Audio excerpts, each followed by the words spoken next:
औरंगजेब को शासक बने 1 साल हो गया था। उसने 1659 में प्रशासन में फेरबदल किया। अपने मामा शाइस्ता खां को दक्षिण की ओर शिवाजी से लड़ने के लिए दक्कन का सूबेदार बनाया।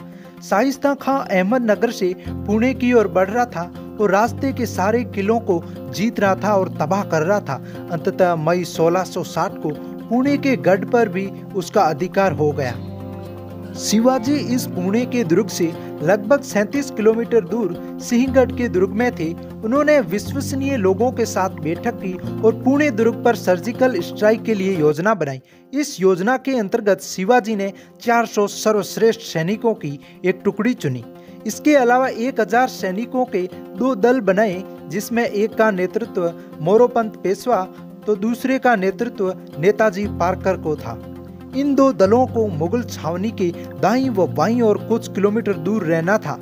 इन 2 दलों का काम था आपातकाल पड़ने पर सहायता करना व किले से शिवाजी के बाहर निकलने पर पीछा करते मुगल सैनिकों का ध्यान भटकाना।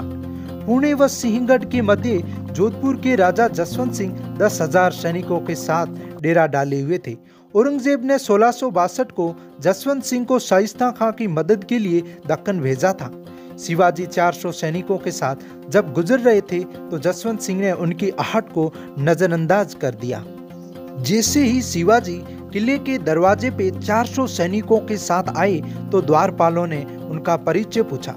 शिवाजी ने कहा कि हम शाही सैनिक हैं और हमारी नियुक्ति पुणे दुर्ग में हुई है। तब द्वारपाल ने उन्हें अंदर जाने दिया। अंदर जाते ही सभी सैनिक रात का इंतजार करने लगे। रात धीरे धीरे बढ़ने लगी। शाइस्ता खां अपने हरम में सोया हुआ था। तब रात के अंधेरे में हरम की दीवार में मराठा ईंटें निकालने लगे ताकि होल करके अंदर जाया जा सके। इस दौरान शिवाजी ने 400 सैनिकों की टुकड़ी को 200 की संख्या वाली 2 टुकड़ी में बांट दिया।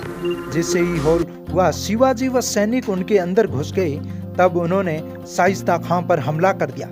शाइस्ता खां चकमा देकर महल की खिड़की से बाहर जा रही था कि शिवाजी ने बिजली की रफ्तार से तलवार चलाई और उसके दाएं हाथ की 3 उंगलियां कट गई, लेकिन वो बच के वहां से निकल गया। तब मराठाओं ने मुगल सैनिकों पर विद्युत वेग से हमला किया और कई सैनिकों को मौत के घाट उतार दिया। दूसरी 200 वाली टुकड़ी बैंड रूम में घुसी और म्यूजिकल इंस्ट्रूमेंट बजाने लगी ताकि मारकट की आवाज ज्यादा सुनाई ना दे। सही समय देखकर शिवाजी ने अपने सैनिकों को किले से बाहर निकाल दिया और सिंहगढ़ दुर्ग की ओर चल पड़े। जैसे ही मराठा सैनिक थोड़े दूर गए, दूर खड़ी 1000 सैनिकों वाली दोनों टुकड़ियों ने मशालें जलाई ताकि मुगल सैनिकों का ध्यान भटक सके। जब सुबह हुई तो मुगल सैनिकों को पता ही नहीं चला कि वो कौन था, कहां से आया और फिर रात के अंधेरे में कहां चला गया। इस हमले में 6 मराठा सैनिक मारे गए थे, जबकि मुगल सैनिक सैकड़ों में मारे गए थे। इस हमले में शाइस्ता खां की कुछ बेगमें व लगते जिगर बेटा अबुल फतेह खां भी मारा गया था। जब सुबह हुई तो शाइस्ता खां पुणे किले में आया। उसके कटी उंगलियों और बेटे के गम पर कई लोग सांत्वना देने आए। जसवंत सिंह भी आए तो शाइस्ता ने कहा, आप यहाँ कैसे? मुझे लगा आप शिवाजी से लड़ते हुए काम आ गए होंगे, अर्थात मारे गए होंगे। जब औरंगजेब को इस बात का पता चला तो उसने शाइस्ता खां को बंगाल भेज दिया। बंगाल उस समय पनिशमेंट स्टेट था। यदि ये वीडियो आपको अच्छा लगा तो हमारे चैनल को सब्सक्राइब कर लीजिए।